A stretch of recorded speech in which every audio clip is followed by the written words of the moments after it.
raptors. So you guys can get a nice close view of these birds, see how absolutely beautiful they are, and also see some of their amazing hunting tactics. Now the first bird that's going to be coming out for us today is actually going to be flying in from the back of our field, and her name is Ginger. Now today Ginger is going to be chasing after a ground lure that's going to be pulled across this field, aiming to mimic some of her fast-moving ground prey. Now Ginger is one of our shyer birds, so what I'm going to need all of us to do together super loudly is count down from 3 and then yell out flat and try and encourage her to come out onto the field. Does that sound good with you guys? Yes!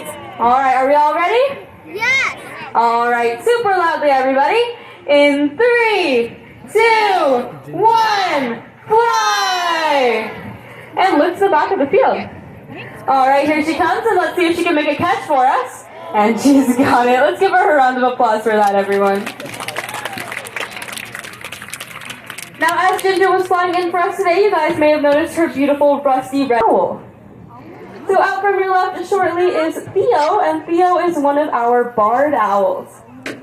Now when Theo does decide to come out for us today, here he is, I want you guys to admire that beautiful low flight pattern that he has. Now this low flight is because owls are what is known as silent hunters. Their prey have really sensitive hearing, so it's super important that these guys stay nice and quiet when they fly to not alert their prey. Now by flying low to the ground, these birds reduce the need to flap their wings as much, and so they don't make as much of a noise, and also they don't cast as large of a shadow, so their prey can't see or hear them coming. Now as Theo's up here on this key perch, I also want you guys to notice some of those key facial features that he has, like that round face, which is due to a facial disc, as well as his absolutely gorgeous black eyes. Now these eyes are a great indication that this species of owl is nocturnal, and a lot of people do think that all owl species are nocturnal, but there simply is not. The next bird that's going to be coming out for us in just a second is going to be flying way down that backfield, and when she does fly out for us, I want you guys to yell out as loud as you can what bird you think that is. Does anyone know? An eagle. You guys got it. That is Juno, one of our female bald eagles. Now we can admire that beautiful white tail and iconic bald head as Juno was flying out there for us today. Usually fish, but also can include aquatic fowl, like ducks. Now once they see it, they'll swoop down, put out those big talons, and grab them. Now usually these eagles are able to grab their fish right out of the water, but sometimes the fish are a bit too heavy, so what they'll actually do is they'll hold those fish in their talons and they'll swim back to shore. Now Juno here is going to show us just how good of a fisher she is by skimming this lure off the surface of our pond. And let's give her a big round of applause for that, which is similar to sandpaper, and lets them hold on to those super slippery fish. Now many of you may not be familiar with the quite unfortunate past that these eagles have had. In the 1960s and the 70s, there was a pesticide introduced into our environment called DDT.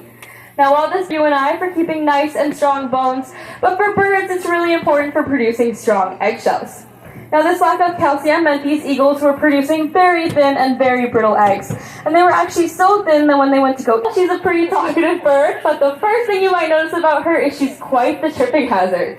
Now this bird is super comfortable on the ground, but not to worry, this is totally normal, as they're found on the Falkland Islands. And on these islands, there are no native predators, trees, or even shrubs. So these birds have adapted an on-the-ground lifestyle with a higher body mass. Now these birds are also incredibly resourceful, as Johnny here is going to show us, by flipping over this little flower pot and getting a nice snack under it. And they have actually been seen to flip over flower pots on the Falkland Islands as well. Now these striped caracaras are actually the most intelligent raptor species, and they are so smart that they learn that if they team up together, they're able to take down prey as well.